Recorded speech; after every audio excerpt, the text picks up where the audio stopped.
آپ کی جو رپورٹڈ سپیچ ہوتی ہے اس کو کوٹڈ سپیچ اس لیے بھی کہا جاتا ہے کیونکہ یہ سپیچ کوٹیشن مارکس کے اندر آتی ہے، اسی لیے اس کے دو نام ہیں، رپورٹڈ سپیچ یا کوٹڈ سپیچ۔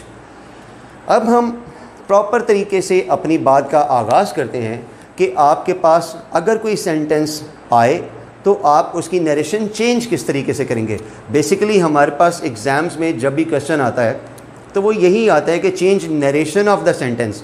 جس طرح آپ کو یاد ہوگا چینج وائس کے بارے میں بھی ہم نے پڑھا ہوا ہے، یقیناً آپ نے بھی پہلے پڑھا ہوگا کہ جب آپ سینٹنس کی وائس چینج کرتے ہیں تو ایکٹیو سے پیسیو میں یا پیسیو سے ایکٹیو میں کرتے ہیں۔ اسی طرح جب نیریشن چینج کرنے کی بات کی جاتی ہے تو ڈائریکٹ سے انڈائریکٹ فارم میں بھی ہوتی ہے اور انڈائریکٹ سے ڈائریکٹ فارم میں بھی ہوتی ہے۔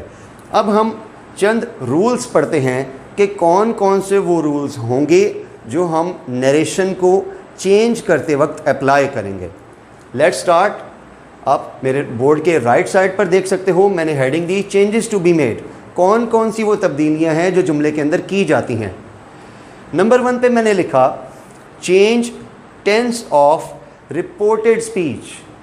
یاد رکھیے گا یہاں پہ میں نے رپورٹڈ لکھا ہے، رپورٹنگ نہیں لکھا، یعنی وہ حصہ لکھا جو انورٹڈ کاما کے اندر آتا ہے۔ میں نے بولا change tens of reported speech اور ساتھ ہی میں نے بریکٹ میں لکھ دیا اوکیجنلی، یعنی پہلی چینج جب بھی میں کسی جملے کو ڈائریکٹ سے انڈائریکٹ فارم میں تبدیل کروں گا تو جو سب سے پہلی چینج میں لاؤں گا وہ چینج یہ ہوگی کہ میں اپنے سینٹنس کے انورٹڈ کاما والے حصے کے ٹینس کو چینج کروں گا انڈائریکٹ فارم میں جانے کے بعد۔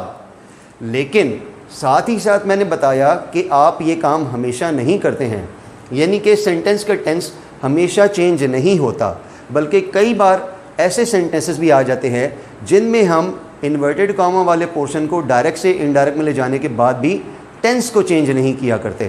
اسی لیے میں نے اوکیجنلی لکھا کہ کبھی رپورٹڈ سپیچ کا ٹینس چینج ہوتا ہے اور کبھی اس کا ٹینس چینج نہیں ہوتا۔ پوائنٹ نمبر 2 میں نے مینشن کیا پروناؤنس آف رپورٹڈ سپیچ۔ آپ کے انورٹڈ کاما کے اندر موجود پروناؤنس ہمیشہ چینج ہوا کرتے ہیں، اسی لیے میں نے بریکٹ میں لکھا آلویز۔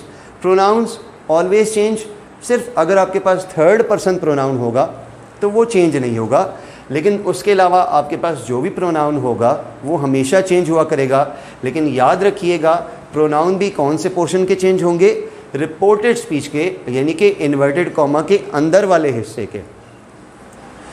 نمبر 3 پر میں نے مینشن کیا چینج آف رپورٹنگ وربس، یعنی کہ آپ کے انورٹڈ کاما سے باہر والا جو حصہ ہے جسے ہم نے رپورٹنگ سپیچ لکھا اس کے ورب کو ہم بعض جملوں کے اندر چینج کر دیا کرتے ہیں۔ یہ بھی ہمیشہ چینج نہیں ہوتا، بعض جملوں کے اندر چینج ہوتا ہے اور بعض کے اندر چینج نہیں ہوتا۔ فار ایگزامپل جب ہم سوالیہ جملے کر رہے ہوں گے انٹروگیٹو سینٹینسز تو آپ کا انورٹڈ کاما سے باہر والا ورب چینج ہو جایا کرے گا۔ سیڈ لکھا ہوگا تو آس میں چینج ہو جائے گا، امپیریٹو سینٹینس میں بھی چینج ہو جاتا ہے اور کبھی کبھار چینج نہیں بھی ہوتا، جیسے کہ اسرٹیو سینٹینسز میں آپ سیڈ کو ایز اٹ از سیڈ بھی لکھ سکتے ہیں۔ نمبر 4 پر میں نے آپ کو بتایا change of certain words in reported speech. آپ کے انورٹڈ کاما والے حصے کے اندر کئی ایسے الفاظ آ جاتے ہیں جو ڈائریکٹ میں کچھ اور لکھے ہوتے ہیں، لیکن جب انہیں انڈائریکٹ میں چینج کیا جاتا ہے، جملے کو انڈائریکٹ میں چینج کرتے ہیں تو وہ ورڈز بھی چینج ہو جاتے ہیں۔ لیکن ساتھ ہی ساتھ میں نے یہاں بھی مینشن کر دیا اوکیجنلی، یہ ورڈز بھی ہمیشہ چینج نہیں ہوتے، کبھی کبھار یہ ورڈز بھی انڈائریکٹ میں جانے کے باوجود ان چینجڈ رہتے ہیں۔ نمبر 5 پر جو چینج ہم نے کرنی ہے remove all the quotation marks in indirect form.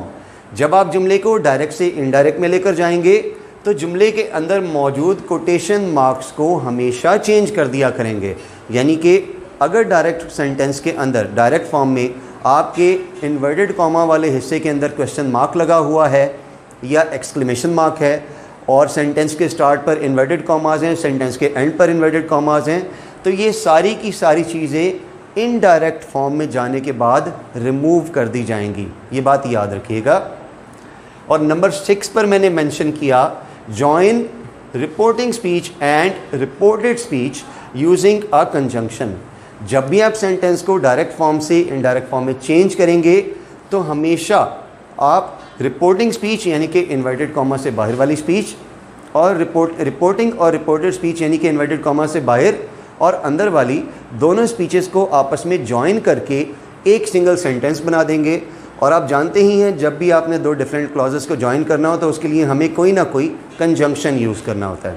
ٹھیک ہے, تو یہ ہمارے بیسک پوائنٹس تھے جن کی مدد سے ہم اپنے سینٹینس کو ڈائریکٹ سے انڈائریکٹ میں چینج کر سکتے ہیں. ایک بار ریویو کر لیتے ہیں. پوائنٹ نمبر 1 تھا انورٹڈ کاما کے اندر والے حصے کا ٹینس کبھی چینج ہوتا ہے, کبھی نہیں ہوتا. پوائنٹ نمبر 2 انورٹڈ کاما کے اندر والے حصے کا پروناؤن ہمیشہ چینج ہوتا ہے. Number 3 change of reporting verbs یعنی کہ آپ کے انورٹڈ کاما کے باہر والے حصے کا ورب کبھی چینج ہوتا ہے, کبھی نہیں ہوتا. نمبر 4 آپ کے مخصوص الفاظ ہوتے ہیں جس کی ایگزامپلس بھی میں نے یہاں پر دی, ناؤ, دس, ہیئر, اور اس طرح کے اور الفاظ بھی ہوتے ہیں جن کی لسٹ میں آپ کو بعد میں بنا کے دوں گا. یہ الفاظ بھی آپ کے جملوں کے انڈائریکٹ میں جانے کے بعد کبھی چینج ہوتے ہیں اور کبھی نہیں ہوتے.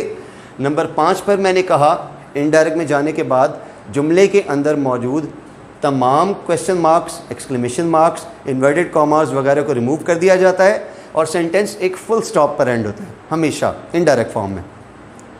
اور نمبر 6 پر میں نے کہا جوائن رپورٹنگ اسپیچ. آپ دو الگ الگ کلازز کو یعنی کہ رپورٹنگ اسپیچ کو اور رپورٹڈ اسپیچ کو آپس میں جوائن کر دیں گے, اور جوائن کرنے کے لیے آپ بیچ میں کیا لگائیں گے, ایک کنجنکشن. تو امید ہے اسٹوڈنٹس آپ کو میری ڈائریکٹ انڈائریکٹ کی انٹروڈکٹری کلاس میں کچھ آئیڈیا ہو گیا ہوگا, کچھ آپ کو اوور ویو مل گیا ہوگا کہ ہم کس طریقے سے اپنے ٹاپک کو آگے لے کر چلیں گے. اپنے پارٹ 2 میں, اسی لیسن کے پارٹ 2 میں آپ کو بتاؤں گا اپنی ہیڈنگ نمبر 1 کے بارے میں ہیڈنگ نمبر 1 کے بارے میں کہ کس طریقے سے ہم اپنے جملوں کے اندر آنے والے ٹینسز کو چینج کیا کرتے ہیں, کب چینج کرتے ہیں اور کب نہیں کرتے. یہ انشاءاللہ تعالیٰ آپ کو نیکسٹ کلاس میں سٹارٹ میں بتاؤں گا. ان پوائنٹس کو اچھے طریقے سے ایک بار ضرور ریوائز کیجئے گا اور یہ باتیں ہمیشہ سینٹینسز چینج کرتے ہوئے یاد رکھیے گا. یہ وہ پوائنٹس ہیں جو ہمیشہ آپ کے ڈائریکٹ انڈائریکٹ میں کام آئیں گے. آپ سے ملاقات ہوتی ہے نیکسٹ کلاس میں. اپنا خیال رکھیے گا. اللہ حافظ.